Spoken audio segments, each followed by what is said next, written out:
자, 반갑습니다. 오늘은 대기 환경에 관해서 설명드리겠습니다.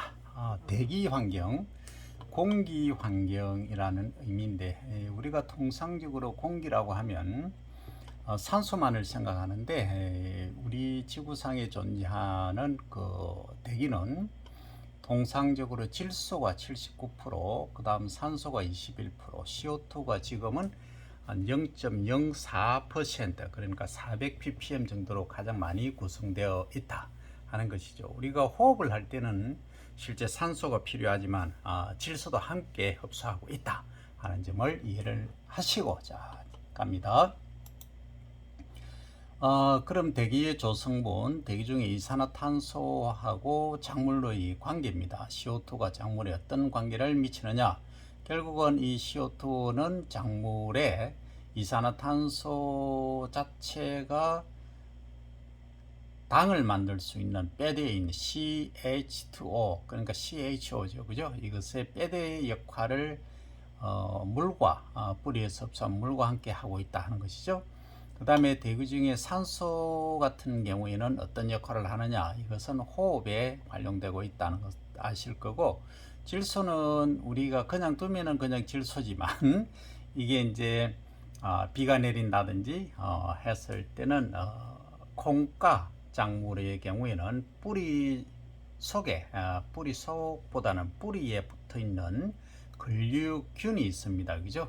뿌리 혹 속에 그 박테리아에 의해서 고정되어서 이용되고 있다 하는 거죠. 그 다음에 이제 바람에 관한 부분입니다. 이 바람이 없다면 어떤 일이 일어날까요? 그러면 지구의 종말이 아니고 인간의 종말은 뭐 100년 안에 100년 뭐 50년 안에 종말이 됩니다. 왜 그런지 제가 설명을 나중에 드리겠습니다. 그 다음에 이제 지구 온난화 문제에 관해서도 우리가 간단히 한번 살펴보죠. 간단히 설명드리면, 자, CO2 농도가 높아지면 온실 효과, 그러니까 이렇게 덮는 효과가 있죠, 그죠? 비닐하우스처럼. 그러면 복사일이 바깥으로 빠져나가지 못하니까 지구의 온도가 높아져서 결국은 남북극의 빙하와 빙산이 녹아내리면 해수면이 최대 76m까지 상승을 합니다. 76m입니다. 센치가 아니고. 그러면 뭐 더 얘기할 필요가 없겠죠. 그것 때문에 지금 우리가 CO2 농도를 줄이는 것이 매우 중요하다 하겠습니다. 자, 갑니다. 그럼 대기의 성분은 실제 어떻게 되어 있는가 더 자세히 보면, 자, 여기 좌측에는 성분이고 우측은 용적 백분율 %입니다. 자, 질소는 78.09, 산소는 20.95, 그래서 통상적으로 78%, 21% 이렇게 이야기를 합니다. 그 다음에 알고온이 0.93, 이산화탄소가 0.03이 아니고 4입니다. 이것은 0.04로 수정을 합니다. 자, 그 다음에 네온이 1.8 곱하기 10의 마이너스 3성이죠. 그 다음에 수소가 5.0 곱하기 10의 마이너스 5성, 그리고 헬륨이 5.24 곱하기 10의 마이너스 4성, 그리고 크립톤이 1 곱하기 10의 마이너스 4성, 크세논이 8 곱하기 10의 마이너스 6성, 그 나머지 크시논부터 오존, 암모니아 쭉 10의 마이너스 6성입니다. 그리고 과산화수소가 4 곱하기 10의 8성, 요오드가 10의 마이너스 9성, 라돈이 10의 마이너스 18성. 왜 제가 앞에 수치는 안 부르냐면, 이 소수점 자리수가 마이너스 4냐 6이 5냐에 따라서 이거는 그 5 같은 경우에 10배, 6이면은 100배 차이가 나기 때문에 이것이 더 큰 의미를 갖고 있다. 그래서 제가 말씀을 드리지는 않았습니다. 그래서 지구상에 가장 많은 것이 이 질소, 산소, 이산화탄소라고 말씀드렸는데 알고온이 들어가 있죠, 그죠? 알고온은 거의 1%에 가깝습니다. 근데 왜 언급되지 않느냐? 우리에게 중요한 것은 질소, 산소, CO2, 이산화탄소 이 세 가지가 가장 핵심이기 때문에 그러하다 하는 것을 이해를 해 주시기 바랍니다. 자, 꼭 이해를 하셔야 됩니다. 근데 시험을 치르게 되면은 나오죠. 구성이 어느 게 많으냐, 적으냐. 그래서 이런 것은 순서는 이렇게 기억을 하시면 되고, 또 이제 암모니아라는 애가 나왔죠. 암모니아 NH3 요것도 꼭 기억을 하셔야 됩니다. 자, 다음 갑니다. 자, 그러면 대기 중의 이산화탄소하고 작물의 관계를 한번 살펴보면은, 자, CO2를 우리가 이제 이 작물이 어떤 작물이든 통상적으로 평균 작물로 이제 보면은 벼가 가장 기본인데, 일단 이제 통상적으로 보면 CO2의 하루 섭취량, 흡수량이죠. 섭취는 사람이 먹는 거고 동물이 먹는 거고, 식물은 흡수라고 합니다. 그죠? 입으로 먹는 게 아니고 기공을 통해서 흡수하기 때문에 150에서 300kg을 하루에 흡수를 한다, 이 얘기가 되겠습니다. 자, 그러면 이게 이제 흡수만 그냥 하고 마느냐? 아니라는 거죠. 햇빛이 없으면 이 밤에는 CO2가 바깥으로 빠져나갑니다. 빠져나가고 낮이 되면 또 CO2를 흡수하는 이런 현상이 있죠. 그래서 우리가 광합성식을 이제 얘기할 때 나중에 또 나옵니다만, 간단히 말씀드리면 낮에는 CO2와 물, 뿌리에서 흡수한 물하고 결합해서 이제 이것이 만들어지죠. 이것이 뭐냐 하면, 여기 쓸까요?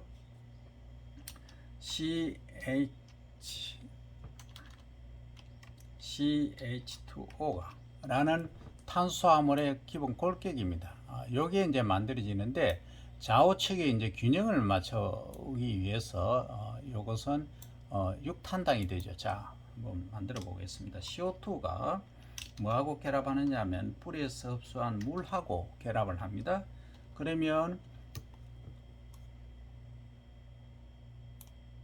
자, 여기 바탕색을 넣어야 되겠죠. 색을 넣어 봅니다. 자, 그러면 요게 만들어지고 또 뭐가 나오느냐 하면 산소, 우리가 광합성을 하면은 산소 공기가 맑아진다지 않습니까? 그래서 산소가 이렇게 나오는 것이죠. 근데 좌우측의 밸런스가 지금 맞지 않지 않습니까? 그래서 이제 6분자의 이산화탄소와 6분자의 물이 바인딩 돼서 한 분자의 C6H 요 6을 곱하지, 그죠? 12. 그다음 O6라는 당이 만들어지고 또 6분자의 산소가 만들어지는 것이죠. 그래서 요 공식이 좌측에서 우측으로 가는 것은 낮에 그러하고 햇빛이 있을 때는 당이 만들어지고, 이 햇빛이 없는 상태에서는 우측에서 좌측으로 가는 현상이 나타납니다. 그죠? 그래서 이것을 꼭 기억하셔야 되겠다는 겁니다. 그러면 통상적으로 어느 정도의 이 이산화탄소가 이 CO2가 흡수되는가 하는 이야기입니다. 그죠? 그래서 그걸 보니까 하루에 150에서 300kg의 이산화탄소를 흡수하더라 하는 거죠. 그리고 이제 내보내는 산소는 O2죠. 산소는 6분자가 이렇게 이 컬러가 뭐 잘 보이시죠? 그래도 잘 안 보이시면 이 컬러를 좀 바꾸겠습니다. 또 채우기 색깔을 요걸 하겠습니다. 자, 그러면은 이제 잘 보이고, 요거는 우리가 탄소가 6개가 있는 당이라고 합니다. C6H12O6. 골격은 CH2O죠. 그죠? 자, 이것이 만들어진다 하는 말씀을 드립니다. 자, 그 다음에 하루에 CO2 농도는 어떠냐 보니까, 밤이라든지 이런 아침이 딱 되니까 500ppm, 600ppm까지 올라갑니다. 그 왜 그러냐 하면, 밤에 어떻습니까? 이 밤에는 우측에서 좌측으로 가죠. 햇빛이 없으니까. 그러니까 CO2를 내보내죠. 그러면 5, 600ppm 이렇게 가버리고, 이제 광합성을 많이 하면 또 CO2가 소비가 되니까 또 낮이나 오후가 되면 이렇게 200 또는 150ppm까지도 낮아질 수가 있는데, 바람이 있기 때문에 그렇게는 안 됩니다. 균형을 맞추기 위해서 거의 한 200ppm까지는 거의 내려갈 수는 있다 하는 거죠. 그러면 숲에 가면 햇빛이 잘 드는 숲에는 더 낮아지겠죠. 그 이야기가 되겠습니다. 그죠? 그 다음에 이제 낮 밤에 이제 식물체가 있을 때 군락에 가까울수록 어떠냐 하는 이야기입니다. 이 군락이라고 하는 것은 이 식물이 쫙 이렇게 자라고 있다, 많이 이렇게 자라고 있다 하는 것이 군락입니다. 군락에 가까울수록 농도가 낮다. 왜 낮느냐 하면은 CO2가 낮은 경우에 CO2를 얘가 흡수를 해버리기 때문에 그렇습니다. 그럼 군락 바깥쪽은 오히려 높겠죠. 예, 그렇습니다. 그 다음에 이제 낮의 경우에 이 농도가 높다라고 되어 있는 것은 뭐냐 하면 이 CO2 농도를 이야기를 하죠. 이게 뭐가 조금 애매하게 되어 있습니다. 그죠? 그러면 제가 설명을 다시 드리면 이겁니다. 요게 이제 군락이라고 가정하면 요 군락 근처에는 CO2 농도가 낮아져야 되죠. 왜? 광합성을 하니까 그죠. 근데 밤이 되면은 어떻습니까? 거꾸로의 반응이 일어난다는 거죠. 그래서 여기에 이 식물 잎하고 가까우면 가까울수록 농도가 낮다 하는 겁니다. 자, 밤이 되면 어떻습니까? 밤이 되면은 이제 요 근처가 햇빛이 없기 때문에 CO2를 흡수를 못하고 CO2를 내보내니까 오히려 더 높습니다. 농도가. 그래서 이것은 애매하게 돼 있어서 조금 헷갈리실 수가 있는데 낮에는 군락에 가까울수록 농도가 낮다. CO2 농도입니다. 그리고 밤에는 군락 내부에 가면 갈수록 CO2 농도가 높다. 이렇게 이해를 하셔야 됩니다. 이것은 표현이 조금 잘못됐습니다. 그렇게 이해를 하시면 되겠고, 자, 다음 갑니다. 자, 그럼 대기 중에 이산화탄소와 작물에 있어서 자, 햇빛이 없을 때는 호흡을 한다고 했습니다. 그럼 호흡 작용은 점차 이제 자, 여기부터 시작합니다. CO2 농도가 0%, 5%, 10에서 20%, 80%까지 이렇게 되면 어떻게 되느냐 보니까 자, CO2 농도가 제로일 때는 호흡이 어떻습니까? 예, 제로일 때는 호흡은 O2를 가지고 하지 않습니까? 그럼 산소가 많다는 얘기죠. 그러면 호흡을 잘 할 수 있다는 거죠. 그러니까 호흡은 광합성의 반대다 이렇게 이해를 하시면 됩니다. 그렇죠. 그러면 자, 이게 이제 CO2 농도가 많다, 80% 정도 있다 하면 산소가 질소나 이런 것들이 오히려 더 줄어들겠죠. 줄어들면은 이게 이제 호흡이 점차 정지가 되고 사과 저장 호흡이 또 정지가 되는 겁니다. 그래서 또 이제 5% 정도 가면은 실제 어떤 현상이 일어나느냐, 발화종자의 호흡이 또 억제가 되는 정도가 되어버립니다. 그래서 우리가 CO2를 이제 충전을 시킨다. 만약에 한 팩이 있다. 팩이라는 거 이해하시죠? 지프백 같은데 뭔가를 보관을 하려고 한다 하면은 호흡을 해서 산소, 소위 O2를 흡수를 해야 이게 부패가 되지 않습니까? 잡균들이 번성을 하는데 CO2를 충전 딱 해버리면 얘들이 잡균이 번성을 못하죠. 그런 원리하고 같다는 이야기가 되겠습니다. 자, 앞에 조금 이제 애매하게 된 것은 이것은 이제 수정을 해야 되겠죠. 군락에 가까울수록 CO2 농도는 낮에는 낮다, 낮음으로 변경을 해야 되겠죠. 그리고 밤에는 군락 내부일수록 CO2 농도가 높다 이렇게 되겠죠. 그래서 이제 이 부분은 충분히 이해를 하셨을 거라 생각하고, 자, 그러면 여기서 아까 바람이 없다면 제가 여기서 이제 바람 이야기를 했습니다. 그죠? 바람이 없다면 어떻게 되는가? 자, 한번 보겠습니다. 자, 바람이 없다면 만약에 여기서 낮에 이제 광합성을 했지 않습니까? 광합성을 하면은 CO2 농도가 낮아지고 산소 농도가 높아진다고 말씀드렸죠. 요 공식에 의하면. 자, 그러면 바람이 솔솔 불어주면 어떻습니까? 바깥에 있는 CO2가 400ppm에서 이어와서 소비를 해버리니까 여기는 200ppm, 요 주변에는 250, 280, 300, 350, 400 이렇게 가는데 바람이 없으면 요 상태 그대로 있습니다. 그러니까 여기 있는 것만 광합성하고 또 밤에는 호흡하고 하기 때문에 이 식물이 자랄 수가 없다는 거죠. 아주 광합성 양도 적어지고 호흡량도 줄어들기 때문에 결국은 이 식물이 거의 못 자랍니다. 그 다음에 또 여기서 1액이나 1비로 해서 잎을 통해서 요렇게 또 물이 생기지 않습니까? 아침 이슬을 딱 우리가 통해서 알 수 있지 않습니까? 그런 경우가 있는데 1액 1비가 바깥으로 나가지를 못하죠. 바람이 불지 않으니까. 그러면 병이 많이 발생을 해버립니다. 그러면 우리가 수확할 것이 없어지죠. 그래서 바람이 없다면 매우 심각한 문제에 봉착한다 하는 겁니다. 자, 그 다음 갑니다.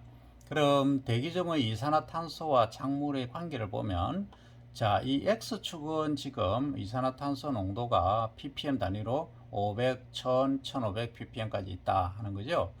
자, 우리가 이제 광합성 양을 보니까 CO2의 밀리그램 단위로 표시를 했는데, 요게 이제 그 황토색이 지금 C4 식물이고, 이 블루 맞죠? 청색이 이제 C3 식물입니다. 그러면 C4 식물은 이산화탄소 농도가 아주 낮은 조건에서 어떻습니까? 광합성량이 엄청 폭발적으로 증가하죠. 그와 반면에 C3 식물은 CO2 농도가 어떻습니까? 조금 이 400ppm 이하에서는 아주 낮죠. 그죠? 낮다가 이제 한 1000ppm에 가까울수록 이렇게 거의 포화 상태로 높아지다가 이제 그 이유는 이렇게 유지가 되는 것이죠. 그러면 이건 무슨 의미냐 하면 C4 작물인 경우, 특히 옥수수가 예를 들면 옥수수, 사탕수수 같은 경우에는 이렇게 이산화탄소 농도가 낮은데도 광합성을 한다는 거죠. 그리고 이제 350ppm, 380ppm, 400ppm 이상이 되면은 더 CO2 농도가 높아져도 광합성을 더 이상 양이 증가하지 않는다는 거죠. 그렇죠? 그와 반면에 이 C3 작물인 경우에는 콩을 예를 들고 보리, 밀을 예를 들면 이런 애들은 이 CO2 농도가 400ppm, 350ppm 이렇게 되면은 별로 광합성을 안 합니다. 그리고 380, 400 이렇게 높아질수록 많이 한다는 거죠. 고추도 마찬가지고 거의 시설 작물들은 여기에 포함됩니다. 채소류들이. 그러면 결국은 이걸 이제 우리가 얘기할 때 보상점이라는 이야기를 합니다. 보상점은 뭐냐 하면 보상한다는 말 그대로입니다.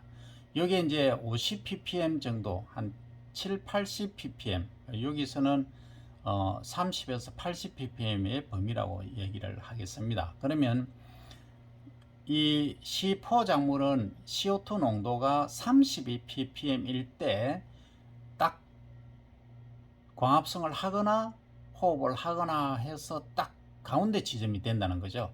그걸 이제 보상점이라고 합니다. 근데 이 C3 작물은 어떠냐? 거의 한 320ppm이죠. 여기 이 정도면 한 300ppm으로 봅니다. 그 300ppm 정도가 되었을 때 보상점이 된다는 거죠. 그러니까 플러스 마이너스 제로가 된다는 거죠.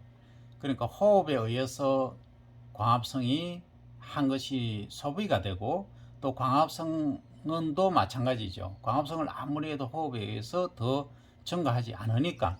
그래서 C3 작물, 채소류라든지 콩, 호밀, 기리, 보리, 밀 이런 애들은 전부 뭐 하다는 겁니까? 무조건 300ppm 이상이 되어야 광합성량이 증가한다 이 얘기죠. 그리고 한 800ppm 이렇게 많아지면 더 많이 한다는 얘기고, 그와 반면에 옥수수나 사탕수수처럼 C4 작물인 것은 30에서 80, 그러니까 한 50ppm 정도만 돼도 보상점이 이루어진다는 거죠. 그래서 한 7, 80, 100ppm만 돼도 광합성을 많이 한다는 거죠. 그래서 이 작물의 특성은 꼭 이해를 하셔야 되고, 자, 여기 이제 보상점이라는 얘기고, 플러스 마이너스 제로가 된다는 의미입니다. 그와 반면에 이제 포화점이라는 말이 나왔습니다. 포화란 말은 뭐냐면 꽉 찼다, 들어찼다. 그런데 요거 황토색은 거의 한 400ppm 정도, 380에서 400ppm 선에서 포화 상태에 이른다는 거죠. 더 이상 CO2 농도를 높여줘도 광합 성량은 증가하지 않는 포인트를 말합니다. 반면에 이 블루로 되어 있는 얘는 C3 작물은 고추라든지 시설 작물, 가지 이런 모든 것들이 여기에 포함되는데 여기는 거의 어떻습니까? 여기까지 온다는 거죠. 한 1100, 1200 ppm까지 CO2 농도를 높여주면 줄수록 이 광합 성량이 증가한다는 거죠. 그래서 그 이상 이후에서는 더 증가하지 않는다. 그래서 시설 재배할 때 우리가 시설 재배는 이제 온실 어디가 버렸노? 야야 어디가 버렸어? 자, 시설 재배에서는 주로 뭐 고추라든지 그 다음에 가지도 요즘 많이 하지 않습니까? 뭐 파프리카 등등. 그 외에 이제 뭐 배추라든지 상추 이런 것들 있지 않습니까? 채소 작물들 거의가 재배할 때 특히 이제 고추 같은 경우 파프리카 마찬가지입니다만 이런 애들은 뭘 하느냐 하면 이런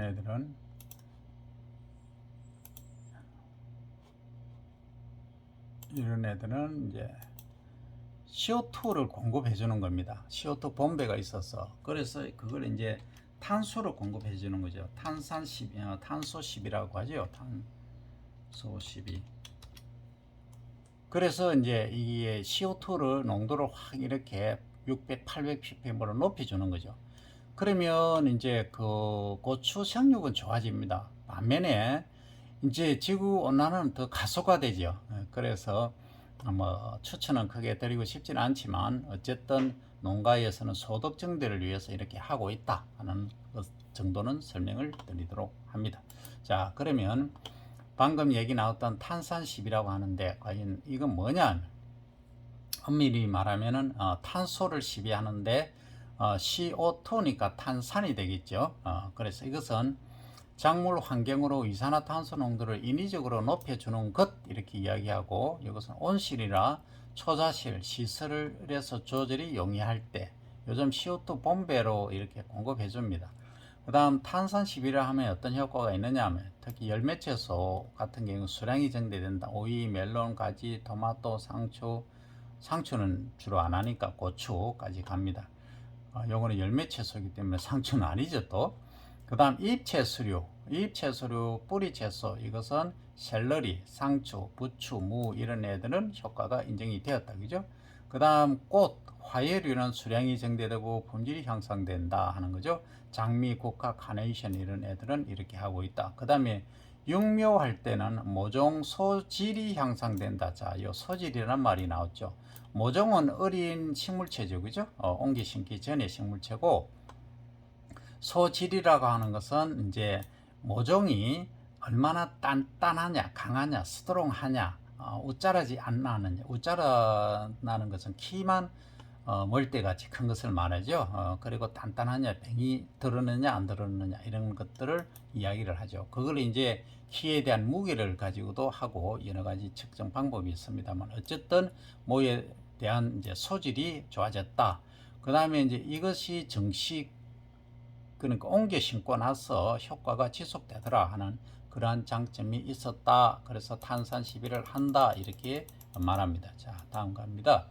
그러면 대기 중의 이산화탄소와 작물의 관계를 보면 자, 탄산 시비를 하는데 그러면 이 원예 작물에서 많이 한다고 말씀을 드렸죠. 시설 하우스 안에서 할 수밖에 없죠. 그래서 적정 이제 CO2 농도를 보니까 엽채류 잎을 이용하는 거 방금 나왔죠. 자, 엽채류 다시 가면 엽채류 이겁니다. 그죠? 잎채소류 이런 애들은 샐러리, 상추, 그 다음 부추, 무 이런 애들은 효과가 인정되었다 그러죠. 이 엽채류에서는 1500에서 2500 ppm 정도까지 가니까 효과가 좋더라, 광합성이 증대되더라 하는 거죠. 그 다음 이제 앞에서 본 무라든지 이 건체류 있지 않습니까? 어디 가노? 건체류, 뿌리채소 여기 같이 포함되어 있네요. 근데 여기서는 같이 포함했지만 무나 이런 애들은 무하고 또 뭐가 있습니까? 당근 이런 애들이 있죠. 이런 애들은 뿌리 채소입니다. 요건 엄밀히 좀 구분을 해야 되겠다, 그죠? 부추는 이렇게 빼고, 그 다음 이제 뿌리 채소를 같이 넣긴 하지만 여기서는 이제 무 있고 당근 있고, 예, 그 다음 순무도 여기 포함되고 다 여기 포함됩니다, 그죠? 자, 이런 애들은 또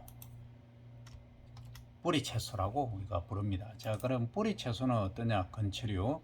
이것은 1000에서 3000 ppm이다. 아주 범위가 브로드하다 하는 이야기입니다. 자, 그 다음 이제 열매를 다는 과체류, 채소 중에 열매를 다는 거 있죠?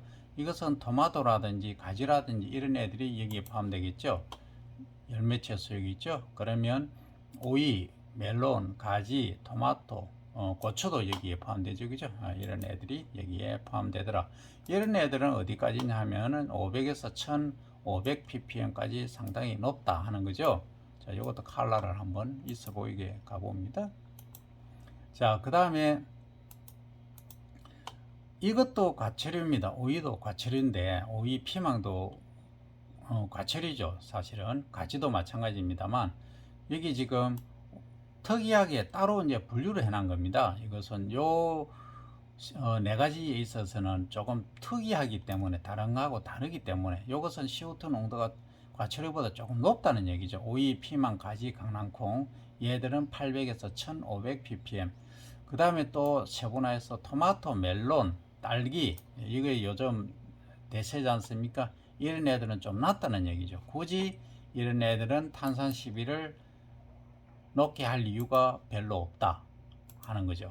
그러니까 나머지들은 다 탄산 시비를 하면 효과가 이렇게 높은데, 토마토나 멜론이나 딸기나 이런 애들은 500에서 800 ppm이기 때문에 우리 대기중이 400 ppm을 유지하고 있고, 온실 내에 있으면은 이 CO2 농도가 많이 증가합니다. 사람들이 또 일을 하고 하기 때문에도 그렇고, 또 미생물이 호흡을 또 많이 하기 때문에도 그렇습니다. 그래서 이것은 굳이 우리가 탄산 시비를 할 이유가 없다 하는 거죠. 돈을 들여서 뭐 그렇게 해서 경제적인 효과가 없다 하는 것입니다. 그래서 이것은 꼭 기억을 하셔야 됩니다. 자, 다음 갑니다. 자, 그럼 대기 중에 CO2 농도하고 CO2하고 작물의 관계를 보면, 이산화탄소 농도에 관여하는 요인을 보면, 자, 지면과의 거리하고 그 다음에 계절적인 거하고 식생하고 바람에 따라서 이제 어떤 차이가 나는가 등등을 이제 살펴보면, 간단히 제가 말씀드리면 이러합니다. 지면과의 거리라고 보면, 자, CO2하고 CO2하고 또 O2하고 그 다음에 N2하고 옵스 한글로 썼네요. 자, CO2하고 O2하고 N2. 자, 그러면 한번 보시기 바랍니다. 이것은 분자량이 얼마죠? 산소가 2개고 탄소가 하나니까 16 32 더하기 12죠. 그죠? 탄소가 10이니까 44죠. 분자량이. 자, 요 왼쪽으로 뺍니다. 그 다음에 O2는 뭐예요? 16 곱하기 2개니까 36이죠. 18이니까 이 8번이지 않습니까? 원자 번호가. 그 다음 N2는 7이니까 14 곱하기 14는 더하기 12는 28이죠. 자, 그러면 연결되었어. 헷갈릴. 자, 이렇게 됩니다. 그죠? 자, 그러면 어떤 현상이 빚어지느냐? 요게 이제 분자량이라는 것은 결국은 무게하고 같지 않습니까? 이 무게가 어떠냐 하면, 이 CO2인 경우에는 44니까 무거우니까 밑으로 내려앉습니다. 그럼 O2는 요거보다는 약간 산소니까 약간 위에 있고, N2는 더 위에 있죠. 그러면 한 가지 이제 예를 들어서 우리가 행사 같은 거 할 때 뭘 하죠? 헬륨 가스를 쓰지 않습니까? 헬륨 HE죠.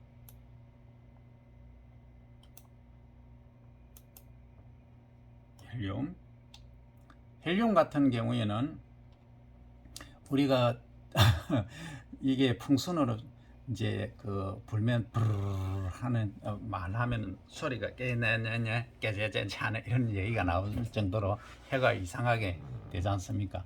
그러니까 이거는 2번이니까 4입니다. 분자량이. 그죠? 수소가 1번이니까 분자량은 2죠. 이거는 헬륨은 2번이니까 4입니다. 그죠? 그러니까 얘는 어떻습니까? 아주 높이 나는 거죠. 그래서 우리가 에더블룬 광고성 이제 풍선을 띄울 때 이 헬륨이나 이런 걸 넣으면 어떻습니까? 아주 높게 확 날리죠. 그 원리를 이용한 겁니다. 그죠? 이것보다 더 가볍기 때문에 위로 올라간다는 거죠. 자, 그러면 이 CO2는 결국은 무거우니까 바닥에 많이 깔려 있다는 거죠. 지면과의 거리가 가까울수록 CO2 농도는 높다.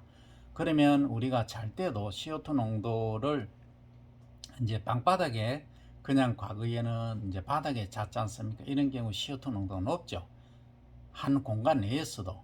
그죠? 그러면 우리가 침대에서 자면 CO2 농도가 조금 낮겠죠.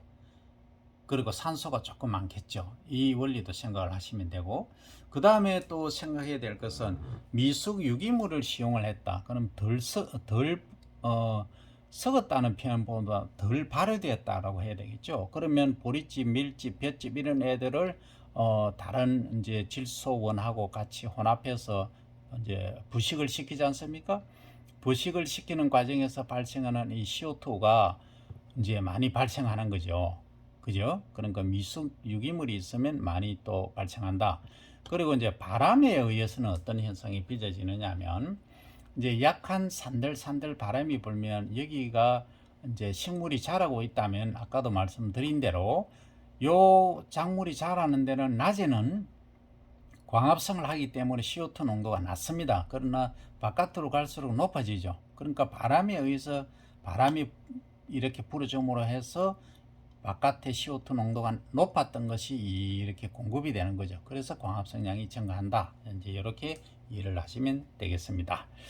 자, 그 다음에 이제 계절에 따라서는 어떠냐 보면은 이제 온도가 아까 말씀드린 대로 낮아지면은 어떻습니까? 온도가 낮아지면은 공기 분자 운동이 활발하지 않습니다. 거의 운동을 적게 하니까 이 무거운 것이 바닥에 깔리는 거죠. CO2 같은 것들이. 반면에 이 N2나 이런 애들이 이제 위로 올라가게 되고, 그런데 이제 여름이 된다 하면은 대류 순환이 많이 일어나죠. 더워지니까 전체적으로. 그럼 분자 운동이 활발해지죠. 그러면 CO2 농도가 일부 믹스되는 그런 현상이 나타나죠. 그리고 그거는 이제 대류 현상만을 갖고 얘기한 것이고, 이제 실제 겨울에는 또 광합성량이 적습니다. 그죠? 적기 때문에 또 CO2 농도가 높아지고, 여름에 되면은 이제 광합성량이 오히려 또 증가하죠. 증가하다 보니까 CO2 농도가 또 낮아지죠. 그래서 우리 사람도 조금 봄이나 가을 또는 여름은 너무 더워서 그렇지만은 이제 봄, 가을 되면은 활발해지는 것이 CO2 농도하고도 관계가 있다 하는 점도 이해를 하시기 바랍니다. 우리가 학문을 한다고 해서 꼭 뭐 시험만 치고 그것만 하기 위해서는 하는 건 아니지 않습니까? 이 원리를 알면은 도를 통하는 거하고 똑같습니다. 자, 그럼 대기 중의 산소하고 질소 관계를 한번 봅니다. 산소는 아까 20.8% 약 21% 있다 했고, 질소는 78% 있다고 이야기를 했습니다. 그죠? 자, 그러면 산소가 21%가 있는데, 자, 우리가 요것을 조금 키워 보겠습니다. 자, 요걸 이제 키운다는 거죠. 키우면, 자, 여기서 이제 산소 농도가 높아지면 높아질수록 우리 이제 우리 인간에게 있어서는 호흡하기는 더 편하죠. 근데 우리가 적응되어 있기 때문에 오히려 30% 이래 있으면 상당히 위험합니다. 그죠? 산소 농도가 너무 많아지면 식물은 죽어버리겠죠. 그렇죠. 왜? 산소는 호흡을 하는데 필요하지만은 호흡만 계속 해버리면 얘가 살 수가 없다는 거죠. 그래서 이 순환 사이클을 한번 봅니다. 자, 어떻게 이제 순환이 되는가를 잘 보시면, 공기 중에 이제 78%가 N2 질소 가스라 했죠, 그죠? 자, 그러면 우리가 이제 동물을 먼저 볼까요? 젖소가 여기 한 마리 있습니다. 이 젖소가 이제 동물성 단백질이 좀 표현이 조금 그렇습니다만은 이해를 하시기 바랍니다. 자, 그러면 옥수수가 있다 여기. 그럼 옥수수 있으면 이것은 단백질로 보면 식물성이고 카우는 동물성입니다. 그죠? 그럼 얘가 이제 우리가 섭취를 하면 식물성 단백질이 되고 얘가 이제 분해가 죽으면 이제 죽은 유기물이 결국은 어떻게 되느냐? 암모니화화 된다는 거죠. 암모니화화. 그러니까 이제 단백질 자체가 결국은 아미노산으로 구성됐고 결국은 이 질소를 중심으로 되지 않습니까? 나머지는 빼놓고 우리가 질소의 관계를 얘기하기 때문에 그렇습니다. 자, 그러면 암모니아화 된다는 것은 NH3 형태다, 가스 상태다 하는 거죠. 그 다음에 이제 요거는 세균에 의해서 세균의 니트로조모나스라는 이 세균에 의해서 질산화, 질화작용을 거칩니다. 그 질화작용을 거친다는 것은 이제 산화되어 간다는 것이죠. 그 물이 없으면 물이 예를 들어서 확 잠겨 있으면 또 얘기가 달라집니다. 그죠? 그러면 또 다른 쪽으로 그 암모늄 이온이 이제 형성될 수 있지만 어쨌든 요것은 공기가 산소가 있는 조건이 얘기를 합니다. 그러면 여기 이제 질화 되는 거죠. 그 다음에 이제 산소가 공급됨으로 해서 아질산염이 됩니다. NO2-가 되는 거죠. 그래서 이것이 이제 NO3, 요 세균, 니트로박테리아에 의해서 질산염, 산소를 하나 더 흡수한 NO3 형태로 되어서 요렇게 또 옥수수가 뿌리가 흡수를 하거나 아니면 세균에 의해서 공기 중으로 이렇게 날아가 버립니다. 그러면 이제 산소를 뺏기죠. 그럼 N2 가스로 이렇게 날아가 버린다는 얘기가 되겠습니다. 자, 그러면 이 공기 중으로 날아간 N2나 또는 78%나 되는 이 N2 가스가 어디로 오느냐? 다시 요게 이제 그 콩을 심어놓은 겁니다. 요거는 상등잎으로 자라지 않습니까? 콩의 경우에는 이것이 이제 뿌리에 붙어서 공생을 합니다. 식물하고 붙어서 지는 이 N2, 그러니까 질소를 공급해주고, 그리고 이제 여기 식물이 광합성한 것을 지가 살기 위한 에너지원으로 당을 이용하는 것이죠. 그러니까 주고받는 관계, give and take 관계. 그래서 공생을 하는 거죠. 그래서 이것은 질소 고정균이 있는 거죠. 그죠? 라이조비움이라고. 이런 애들이 이제 질소를 고정하는 겁니다.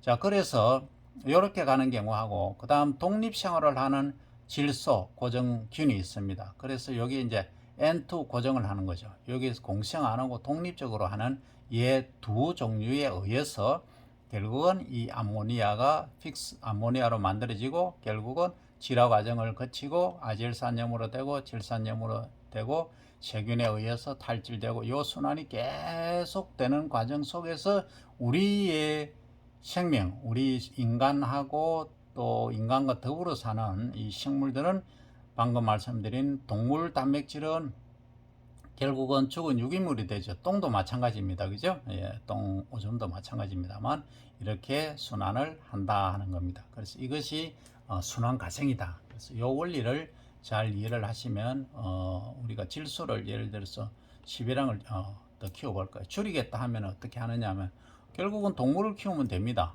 그죠? 동물을 키우면 이렇게 결국은 똥오줌으로 해서 우리 작물을 키워서 우리가 살아갈 수가 있습니다. 하지만 최근에는 이 똥오줌을 안 쓰지 않습니까? 그래서 여러 가지 이제 이 좀 처리 시설도 있고 요즘은 많이 이제 투자를 하고 있습니다만 결국은 우리가 요소 비료, 그러니까 질소를 공급하는 요소 비료를 만든다는 것은 공기 중에 있는 이 N2를 고정한다는 이야기가 되겠습니다. 그죠? 요것을 이제 고정해서 우리가 비료로 그래뉴얼화해서 기계로 살포를 한다, 손으로 살포하는 그런 방법이 되겠습니다. 그죠? 여기까지 일단 순환 과정, 대기 중에 산소하고 질소의 순환 과정에 관해서 간단히 설명을 드렸습니다. 자, 다음 시간에 이어서 더 자세한 내용, 바람이 없다면까지 설명을 드리도록 하겠습니다.